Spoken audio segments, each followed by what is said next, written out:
శుభమస్తు. ఇదం విష్ణుర్విచక్రమే త్రైధాలితే పదం సమూఢమస్య పాకం సురే విష్ణవే నమః.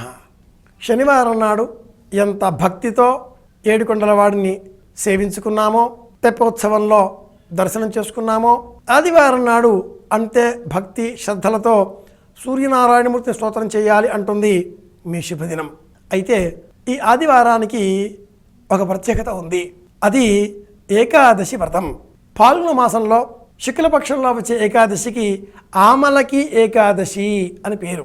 ఈ ఏకాదశి నాడు ధర్మపురి, కదిరి క్షేత్రాలలో బ్రహ్మోత్సవాలను మహావైభవంగా నిర్వహిస్తారు. కళ్యాణోత్సవాలు ఈ రోజున అక్కడ ఏర్పాటు చేయబడతాయి. ఇటువంటి విశేషాంశాలతో కూడుకున్న మాసంలో ఏకాదశి వ్రతాన్ని పాటిద్దాం. ఇది అతి పుణ్యమైనటువంటి పాల్గొన మాసం. అందులోనూ ఏకాదశి వ్రతం, ఆమలకి ఏకాదశి. 24 ఏకాదశులలో ఒక పండును తన పేరుకు ముందుగా అమర్చుకున్నటువంటి అద్భుతమైనటువంటి ఏకాదశి ఆమలకి ఏకాదశి. ఆమలకము అంటే ఉసిరికాయ. ఈ ప్రపంచమంతా కూడా కవిత్థాగార భూగోళాహ అంటారు కన్యాశుల్కంలో నాటకకర్త. ఇంకేదో శ్లోకాన్ని ఉజ్జాయింపుగా ఉట్టంకిస్తూ, నిజానికి ఈ భూగోళం అంతా కపిత్థ ఫలం వల్ల లేదు, ఉసిరిక వల్ల ఉన్నది అని చెప్పాలి. ఉసిరికాయకు నిలువు గీతలు ఉంటాయి. ఉసిరికాయను గమనించినట్లయితే అడ్డురేఖలు కనిపిస్తాయి. రేఖాంశ అక్షాంశాలుగా ఉండేది ఈ ఉసిరిక. భూమికి ఏ విధంగానైతే రెండు వైపులా ఉబ్బెత్తుగా కనిపిస్తుందో ఉసిరికకు కూడా రెండు వైపులా అలాగే కనిపిస్తుంది. కట్వాంల లవణాత్యుక్ష్ణాదులు అన్ని రుచులు ఈ ఉసిరికలో కనిపిస్తాయి. తీపి, పులుపు, కారం, చేదు, వగరు అనే 5 రుచులు ఉసిరికలో మనకు కనిపిస్తాయి. ఉసిరికని నమిలి నీరు తాగితే తీపి రుచిని గుర్తించవచ్చు.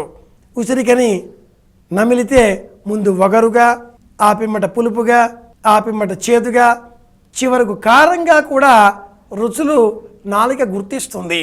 నీరు తాగిన మరుక్షణం ఉసిరిక తీపి రుచి తెలుస్తుంది.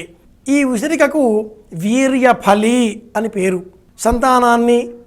సంతాన వృద్ధిని కోరుకునేటటువంటి వారు ఉసిరికను తప్పక ఆహారంలో స్వీకరించాలి అని కూడా సంప్రదాయం తెలియజేస్తుంది.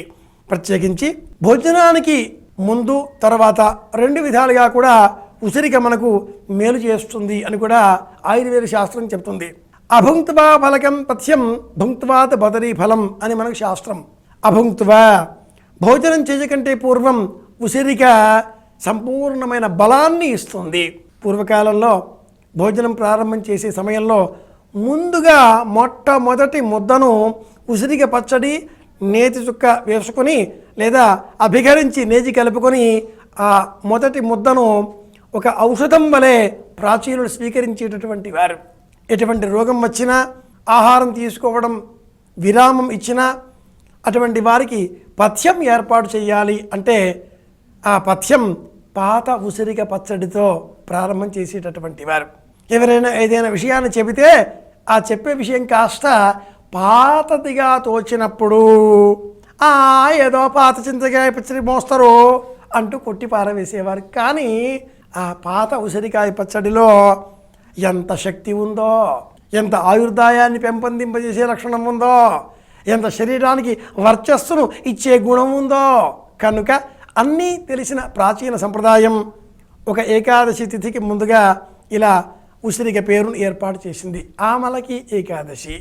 ఈ రోజున ఉసిరికాయను స్వీకరించి ఆ ఉసిరికాయను నీటిలో వేసుకొని ఆ నీటితో స్నానం చేయాలి. ఈ రోజున ఉసిరికను పై భాగం కాస్త పెచ్చు తొలగించి దానిపైన ఆవు నేతితో దీపాన్ని వెలిగించాలి. ఈ రోజున ఉసిరికను దానంగా ఇవ్వాలి.